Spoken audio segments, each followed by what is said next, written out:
Good day, all. Welcome to Creative Vision Studio. Today we're gonna be talking about the part two of that tutorial we did. So last time we stopped at the view for the RAM from attribute, right? So where we looked at the core view. Yeah, we looked at the core view.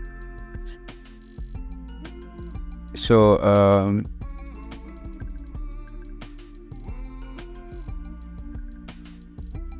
okay. So this time we are going to go into something different, and that is last time I made mention about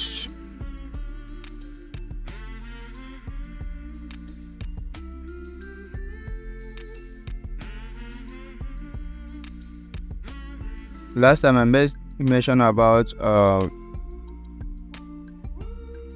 breaking these lines down and make it take the electrical shape it's supposed to take, and that is what we are going to be doing today. And the only way to do that is verbs. Okay, so verbs is the best way to do this, and that is what we are going to do. Mind you, I said last week that we are going to create a nice concept with this, but this is just a structure. I know this might not be looking, it might not be passing a bigger message, but for now, let's just flow with this to get the message, to get the very point of doing this. Okay, so there's another attribute we are going to use in this lesson, and that is if we go to round up from attribute. So there's only one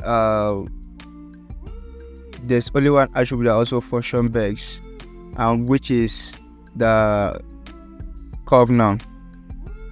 Okay, so we are going to use the curve noun. Now what this curve noun does is it gives each line a unique ID. And we are also going to use this in our workflow because it's going to help us. We're also going to use this in our workflow because it is going to help us a lot. So without wasting much of our time, let's dive into what we have for today. So, and if you are wondering where this attribute were all created, they are created through the resample, in case I failed to mention it last week. So this is the curve view, and this is the curve num. Curve num means curve number, and curve view means curve view attribute. Okay, so the next thing I did is the best way to manipulate an attribute is through vex. Okay, it's through vex language, or you can use attribute verb. Okay, so and that is what we are going to do at this point, to manipulate this what we have here through attribute verb. So you can see the bigger shape it took at first. Okay, so we are going to dive inside. Let's see what I did here. So to begin, as this might seem kind of basic to the brain and it will be hard to understand, but I'll try my best to break it down so that you get to follow up. Okay, so to me at this point, I'm still learning Houdini, because you can never learn Houdini finish. Okay, so you can never get at that perfect point in Houdini where you say, okay, there's a point I stop learning. There's nothing new to me, because there's always something new in Houdini. At first, what I did here was to connect this to the geometry verb global, the position, and I created an add node, which I connected it to the tumbler noise. Okay, I connected this to the tumbler noise first, then I connected it to the position of the output. Okay, I connected I connected it to the position of the output. So this will give us the basic breakdown of the noise we want to use.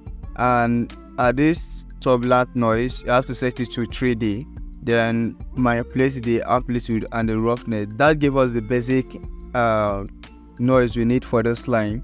So now this will not give us that organic shape and everything we want. So the first breakdown I did is to call in the curve view.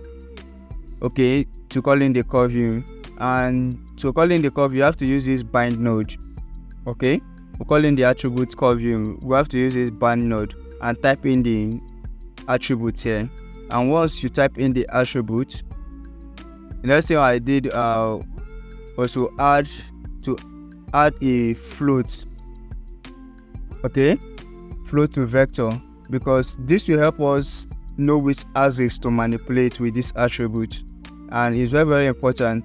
So, and I first of all manipulated the X, then I added this fit range node just to be able to play with this a short setting number I want, and I want it to fit this to 1 to 0. So I reverse the order. It's supposed to be 0 to 1, but the movement of our point goes from 1 to 0. So I have to set it that way to get the direction right. So that is what I did at this angle. So I have to connect this to the position of the turbulent noise. That means this turbulent noise is functioning with the attribute curve view. Okay, so that is what I did. Then let's go to the next thing. And the next thing I did is after we got this big breakdown here, then once this want each of the line to be affected differently. Okay, want each of the line to be affected differently. You know, each line should have their own kind of vibe. As you can see, they are not all in the same structure here. They are not having the same kind of, you know, noise being affected on them. Okay, so and that is where the curve norm comes in place. Okay, that's where the curve norm comes in place. And for us to do that, we have to bind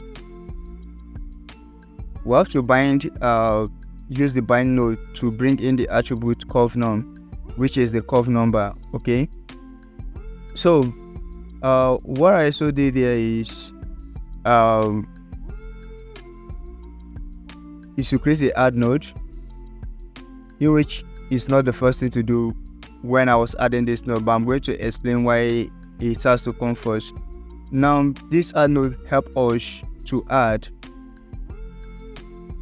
points, okay, to randomize the points of each of these lines. Okay, now we have to create a random. Now the function of this random now is to randomize each of this curve norm is going to be receiving. Okay, and to randomize each of these noise is to make all of them unique, and each of these lines won't be the same. So we added float to vector. I added float to vector to make sure that we are affecting the y-axis, because we have worked on the x-axis. I affected the y-axis because I want the float to go from up to down. So that is why I chose the y-axis. So we have this emitting from the top to bottom. Okay, so first, for us to connect this, we have to connect it to the offset. Okay, we have to connect it to the offset. So I have to promote this parameter, and after I promoted this parameter, which is what we have here at the moment, then I have to add a add node. Okay, I have to add a add node to connect this curve norm attribute we created to flow alongside to affect the noise we have at this point. So use the add node to connect both. Okay, so now the offset we promoted, which is this right here, is what we actually use. Now I'm going to tell you a little thing we did here. Not coming down to the ramp, we're going to visit the ramp in a minute. So this is the X, and if you watch, this has to be animated. Okay, for us to have this frame by frame, it has to be animated. And at first I don't know how fast your PC is, or I don't know how cool it is with Houdini, but I have to get this natural flow, I have to use the Houdini language expression, which is $F, for this to animate over time. Okay, over the frame, over time. Then I have to divide it by 10 to calm down the speed. Okay, 4 or 3 wasn't working for me, so I have to use 10 to get this natural flow of electricity. So that's what I did in the X. And now don't forget, this Y is being affected by the curve now, in which is something that is giving us this unique attributes in each of these lines here. So let's dive right in. Let me show you the next thing I did.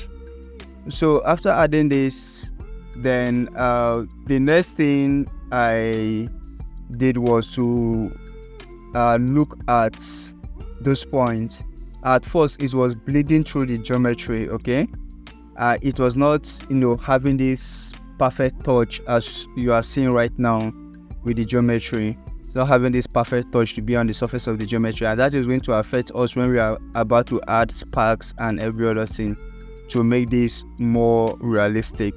So what I did is to come to this fit and drag out a strand from it and add in the ramp. Now this ramp node, set it to B-spline. Okay, set it to B-spline. Okay, sorry, spline ramp. This spline node, this ramp node, I set it to spline ramp. So, and set this to B-spline. So what we are going to do is to connect this, is to create a multiply. Okay, connect this to the former noise we have, and connect this to the add node, and it will go to the position of our geometry VOP output. So now I connect it to this input 2. Now if we play with this very well, we'll find out that if I should take this up, you can see that's sorry, it's not going to be affected inward. We are going to go outward to do this.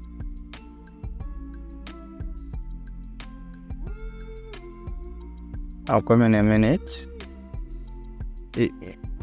Actually, it doesn't matter if I try to adjust it back, because this is not going to work inward, because we have this has been promoted to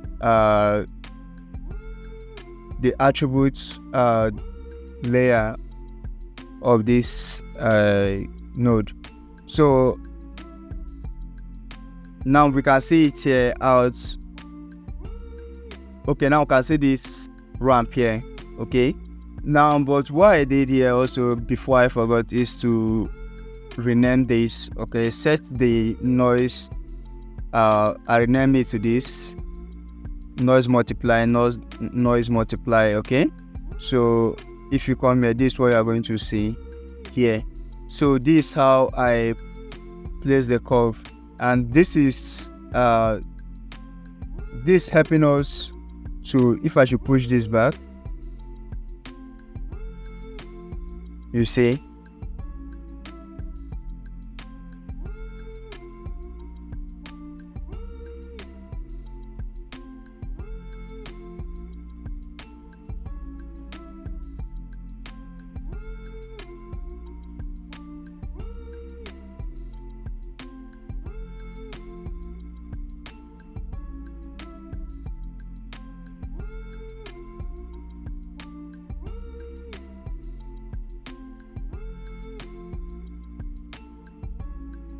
Okay, so this helping us to curve this noise, okay, and also maintain each end of the strands. So if you can see right here, you can see how this place is, okay, but when we put this right here, it's kind of clipped it a little bit and make this to be nice looking.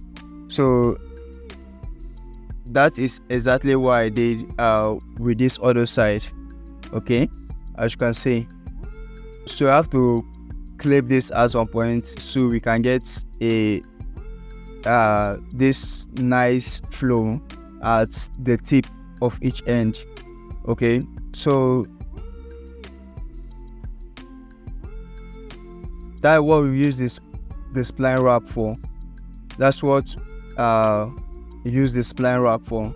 So let's move to the next thing I did here, and that is to randomize the speed of the curve, okay.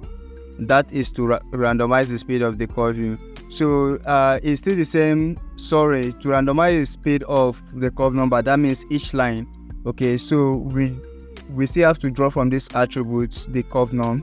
Now I have to add constant. Add constant is a simpler version of the add node, okay. So you just have to add this to keep each of these number randomized differently, okay, at the speed, okay. So you just have to choose anyhow number. You can choose any number of your choice here. Now you still have to add a random node to aid this. Now you have to add the fits to the fit node to determine the range you want, okay. Now this is the destination min, and I set it to destination minimum I set it to 0.5 and destination max I set it to 3. So, and where do we want this to affect? We want it to affect the x position, and that's why we choose vector to flow to vector. So we affect the s position of this noise. Then we'll have to create a multiply node, and we used add here, so we have to create a multiply node. Then we have to add 1 to this, because this is not multiply will not keep adding to other attributes, okay. So if we use the add node, it's going to do that, okay. But at this point the add node is not needed here. We have to use a multiply node. Then we have to set each of these y and x to 1 1. Then we have to connect this to the multiply node and connect it to the add node. So now if I should play back, you will find out that each of these, they are moving at different speed and at different rates, okay. They are not all moving the same in the same speed, okay. So that is the function of this VOP node that we prepared here, randomizing the speed using the curve num, and each of these strands will have their own speed, just as it is in reality when lightning strikes or electricity moves, okay. So I think that's the little thing we did here. I know to some it might be confusing, but if you have any question in the comment section, you can drop, then I will attend to it. So it's all about layering, okay. It's all about layering, and I have to do it this way. So I'll soon be dropping project files in case you want to know more about what I did. You can check it personally, okay. I'll soon be dropping project files, but let's go to the next thing I did, and that is find out that the points we created here is having way too much length. There's nothing between them, okay. So we want to affect these lines again more by adding simple little noise alongside these straight lines to make this look more organic. So the best thing to do is to add another resample node. That is the best thing to do. And if we add another resample node,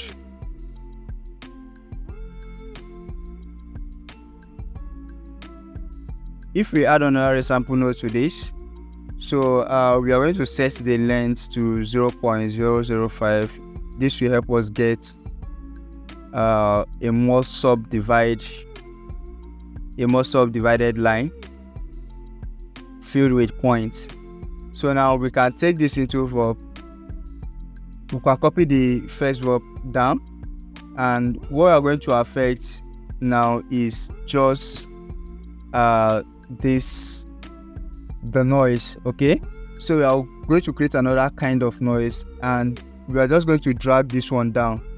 That's the only thing we are going to do. Drag this one down and set it to the multiply, and then we are going to create added alligator noise. So you can choose any noise of your choice, though this one serves me right here, and you can see the detail we are pulling out from this, right? So you have to find a noise that suits you best, then use that noise for what you want to get these realistic details. So now I also have to drag it down and change the noise and set the amplitude and roughness to the number of my choice, or what I want. Now you can see everything here is the same. Okay, this is just the adding curve view and controlling electricity strands with ramp. Okay, this is the curve view and this is the ramp we created. They are all the same. Everything is the same. So we're just creating more detailed noise with this one at this time, and randomizing the speed using curve norm. Okay, also randomizing the offset. Okay, by also animating it with this noise. So that is just, it's all about layering at this time. It's all about getting that feel of what you want. So that's what I did here, and it is with the help of this resample that we are getting this perfect these extra details on this lighting to make it look more realistic and all that. Okay, so not animated this for the first time. I made the original geometry, right? So I've not done the animation of the original geometry, so I'm going to do it quickly. So we are going to see how this will move. So I want this animation to be procedural. Okay, so I can do away with it or bring it back anytime I want. So I'm just going to add the transform node here, another one. So I'll use this one for the animation. Okay, so now I'm going to go to the X axis of this geometry. Let me see what we have.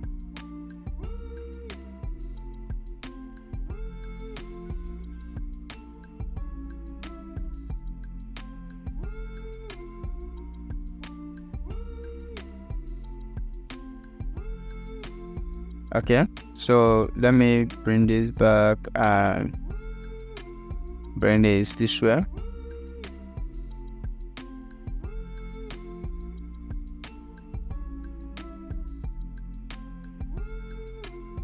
So let me use a translate. Okay, now I'm just going to bring this up, and let me see what we can do with nope, not going to take it up further, front and back, right? So let me take it this way. Now you can see how this is connecting from afar. You can see how this is connecting from afar. So at frame, I'm just going to add a key here.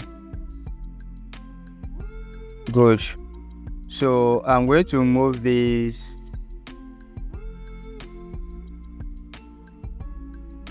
So I'm just going to come to frame.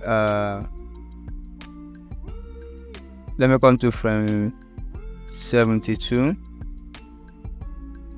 I'm going to move this forward. Well, I'm going to move the other direction this way.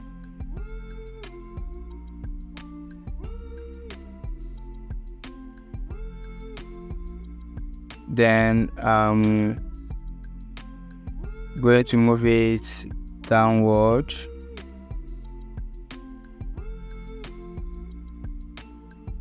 I'm going to add this keyframe and add another one to 20 and set this back to 0.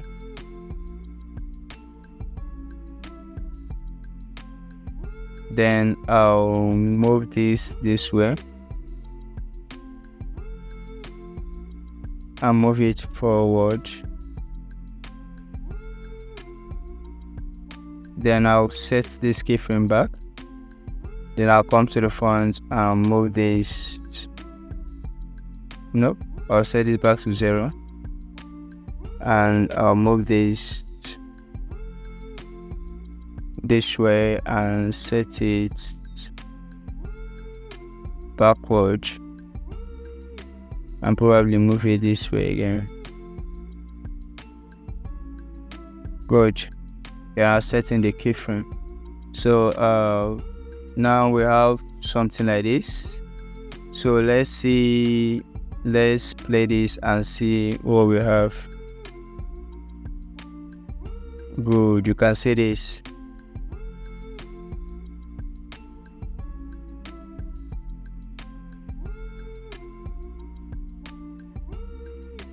You can see this.